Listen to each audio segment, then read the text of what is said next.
Buen día, jóvenes, estudiantes de 11º de BCH, a la asignatura de Educación Superior del Instituto Gubernamental San Marcos.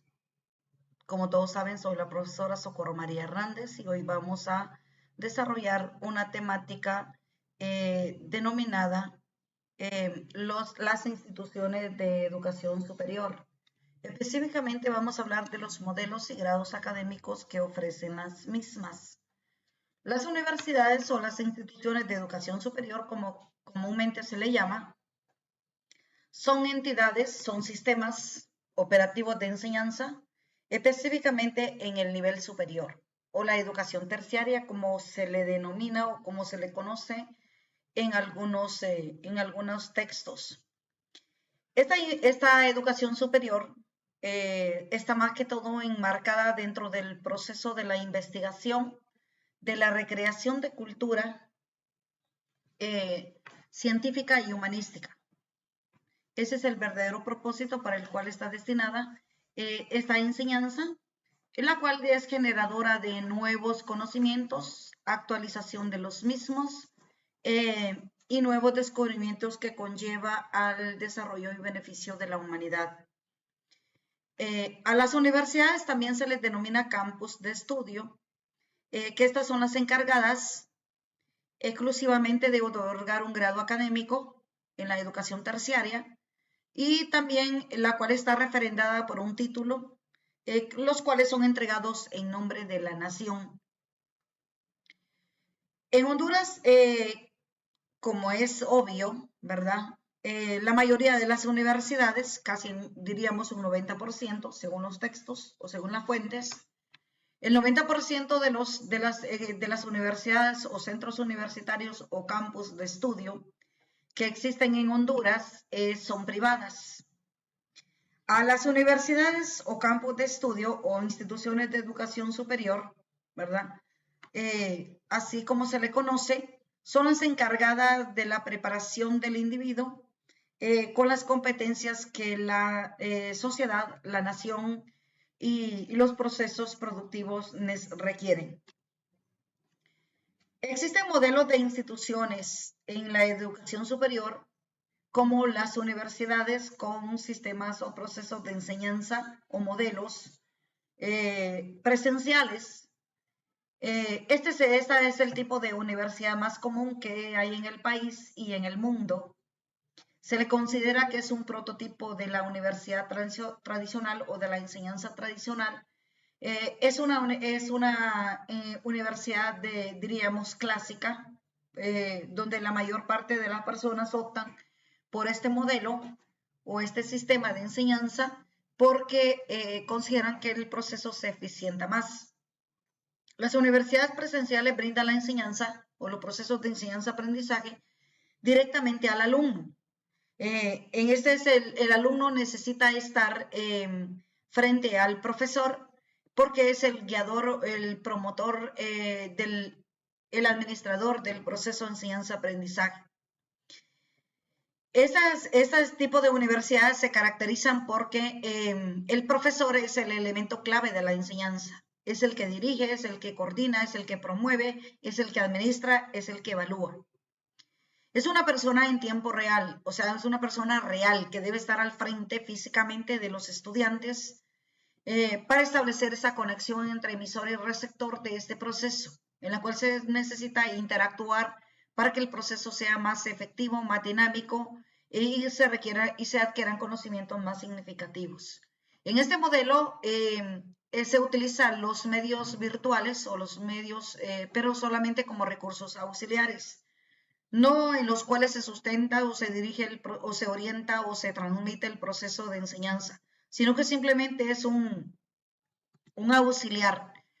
Las condiciones de la educación presencial, también se le llama educación tradicional. El profesor, como dijimos, es el encargado de conducir el proceso de aprendizaje, el cual el estudiante debe y también debe proveerle al estudiante los recursos necesarios para dicho proceso. Este modelo educativo se caracteriza porque se centra en el desarrollo del proceso en el docente, Él es el que dirige, el que sabe, el que transmite el conocimiento hacia los estudiantes. Y este es el que juega el papel protagónico del proceso, ¿verdad? Claro, el profesor se auxilia de lo que es la pizarra, de lo que son los recursos como los libros de texto, la pizarra, su marcador, ¿verdad? Y también su voz, que es el que a través de ello transmite el conocimiento a los educandos. También tenemos universidades de educación a distancia. Estos son instituciones de aprendizaje, diríamos, propia que atiende a la población que, diríamos, de forma autodidacta. Estos procesos de aprendizaje son destinados para aquel tipo de población donde los procesos se dan de forma autónoma, de forma autodidáctica, donde el alumno requiere de mayor responsabilidad, mayor esfuerzo, mayor dedicación para el proceso de enseñanza-aprendizaje, porque él es el único responsable de este proceso en este tipo o en esta modalidad de enseñanza. Este modelo requiere que el estudiante tenga las competencias como el hábito de la lectura. Todos sabemos que la lectura es la forma o medio a través del cual se adquieren grandes conocimientos, se desarrollan grandes competencias, habilidades y destrezas, pero también vemos que la lectura es el antídoto contra la depresión, el cansancio, el aburrimiento, ¿verdad? Así como también contra la ignorancia. Entonces, entre más nos dediquemos a la lectura, mayor nivel de conocimiento vamos a tener y esto se nos va a facilitar el proceso de aprendizaje debido a que vamos acumulando o relacionando un conocimiento con el otro y eso va facilitando el aprendizaje del que va surgiendo o el que vamos adquiriendo en el proceso. Este modelo, diríamos, es para los alumnos que tienen disponibilidad de tiempo, porque para ellos se necesita bastante tiempo, insumos, ¿verdad?, para realizar esta actividad. Recordemos que la adquisición de conocimientos es a través de un proceso telemático, ¿verdad?, donde usted tiene que desarrollar la temática, ya sea por un medio virtual o ya sea por un medio escrito, ¿verdad? Este modelo está diseñado para atender a la población que por diversas razones no puede asistir a diario a clase, ¿verdad? Sino que se puede presentar cada 8, cada 15 días o en menor tiempo, ¿verdad? Cada 4 días, como en algunos casos.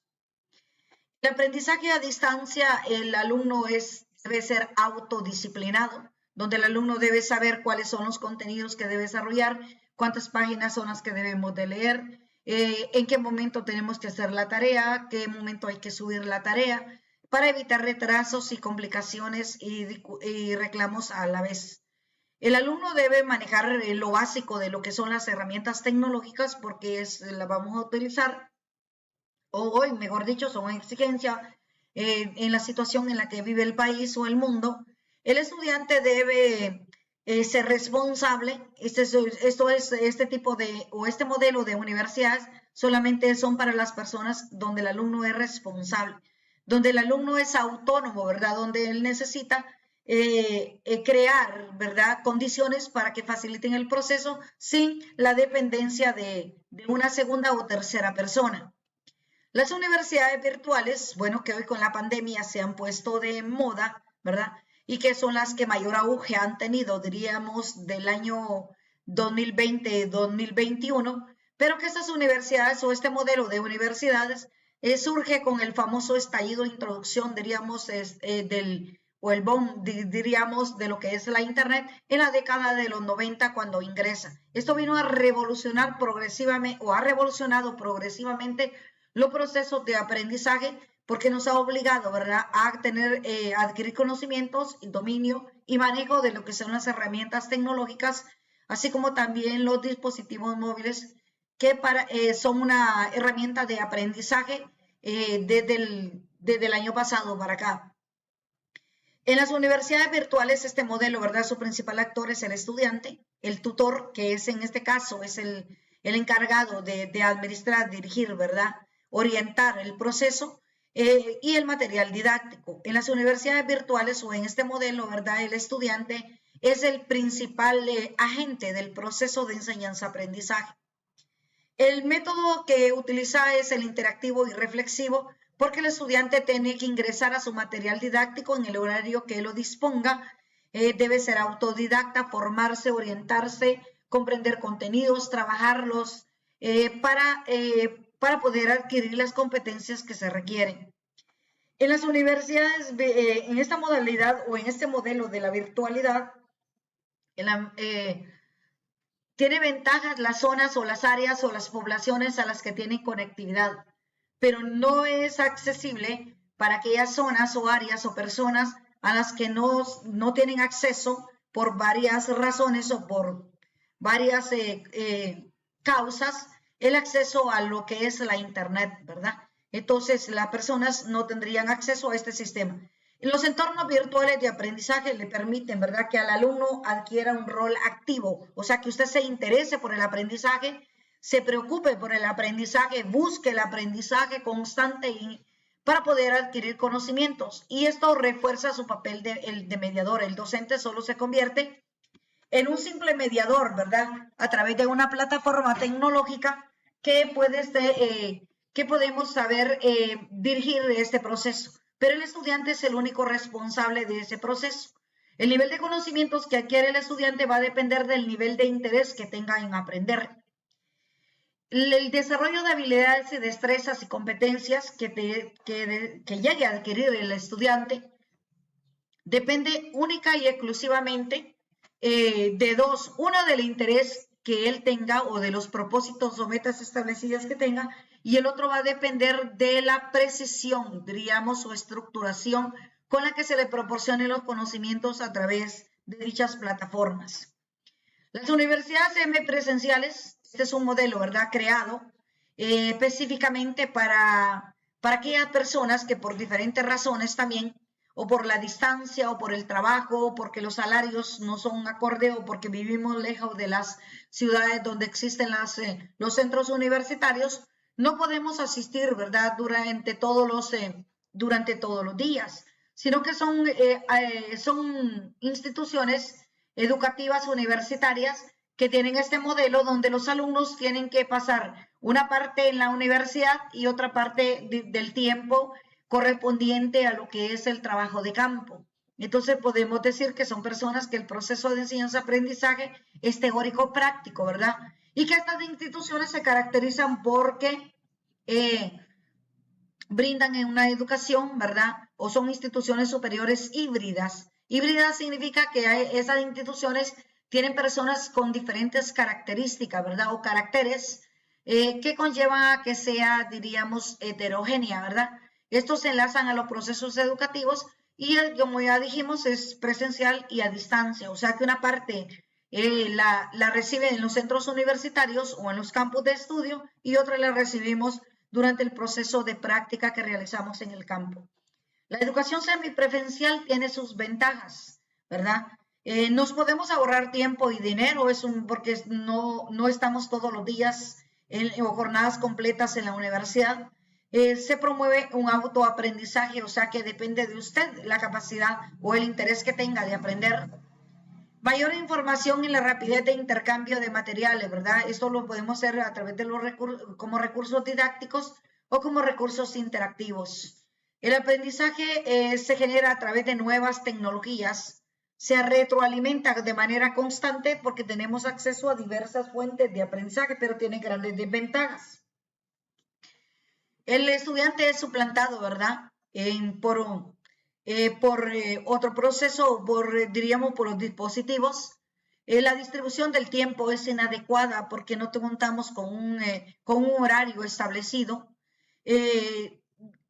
Otra es que no podemos, tenemos que confiar únicamente en el material suministrado cuando hay diversas fuentes a través de las cuales nosotros podemos ampliar conocimiento, pero solamente tendremos que trabajar con el documento o el texto del libro para el cual ha sido aprobado en la asignatura. Existe un aislamiento de la interacción social, no se puede interactuar porque no estamos reunidos de manera permanente o durante todas las jornadas. Y esto podría generar también retrasos en el proceso de aprendizaje o retrasos en la ejecución de la realización de tareas. ¿Por qué se caracteriza la educación superior? Es flexible, es autodidacta, o autodidáctica, ¿verdad? Es innovadora. El estudiante es su principal protagonista, en cambio la presencial dijimos que era el profesor. Exige autodisciplina, ¿verdad? O sea que uno debe ser autodisciplinado sin necesidad de establecer horarios, leyes, reglamentos. Nosotros sabemos cuál es el papel que debemos de ejecutar como docentes y como alumnos dentro de los procesos de enseñanza-aprendizaje. Requiere de dedicación, perseverancia. Recordemos que el que persevera alcanza, como dice, ¿verdad? Entonces debemos de enfrascarnos dentro de una dedicación permanente sobre lo que nosotros queremos lograr, sin necesidad que tengamos a 2, 3, 4 personas que nos estén vigilando cuál es el trabajo que debemos desarrollar. Las enseñanzas, tenemos ahí que las enseñanzas semipresenciales, esta es una modalidad de enseñanza donde usted le tiene que trabajar en casa, ya sea con internet o con material impreso, ¿verdad? Esto se da, diríamos, en algunas universidades. Bueno, ahorita se está dando en algunas universidades, ¿verdad? Donde debido a la situación de emergencia sanitaria mundial, pues no podemos estar en los centros educativos. ¿Qué necesita usted para tener? Pues necesita, aquí está, un ordenador, una tablet o una conexión de internet. Entonces esta está destinada, la semipresencial está destinada en que también nosotros podemos recibir clase semipresenciales, o sea, como el profesor le dé una clase a través de una computadora o a través de una tablet y que usted la pueda recibir, ¿verdad? Y en otras veces usted tenga que trabajar de manera autónoma, ¿verdad? De manera responsable y de manera autodidacta. El alumno debe cursar, ¿verdad? Los diferentes módulos. Bueno, nosotros trabajamos por semestres, no por bloques, ¿verdad? ¿Qué ventajas tiene esta modalidad? Pues ya dijimos que usted puede ser gestionador de su propio tiempo, ¿verdad? Lo único que tenemos que estar y sin estar sometidos a un horario.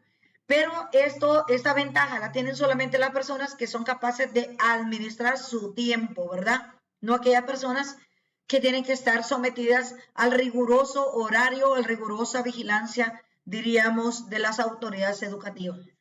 La enseñanza es un proceso, ¿verdad?, de transmisión de saberes, ya que sean coherentes, actualizados, jerarquizados, sistematizados. El aprendizaje son conocimientos que conllevan al desarrollo de habilidades, destrezas y competencias que nos ayudan a resolver o a enfrentar las situaciones de la vida. El aprendizaje tenemos que es una modificación de habilidades y destrezas. Es adquirida a través de un proceso de instrucción, así como lo está haciendo usted, o a través de un proceso de experimentación u observación. El aprendizaje también es una guía que orienta, que nos ayuda a desenvolvernos, que desarrolla hábitos, capacidades y que se apropia de la cultura, ¿verdad? De forma creativa. Consiste también la enseñanza en buscar métodos que podamos emplear para el desarrollo de habilidades y destrezas.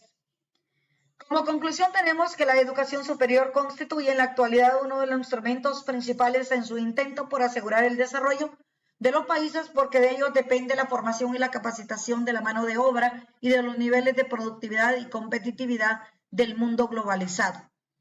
La educación superior debe ser prioridad de los gobiernos a fin de garantizar a la sociedad la formación de futuras generaciones y la continuidad de políticas y programas orientadas a este fin. Esto conllevaría el desarrollo de los países si hubiese interés por gestionar o por ampliar o por facilitar el acceso de la educación superior a la mayor parte de la población de un determinado país, en este caso de Honduras.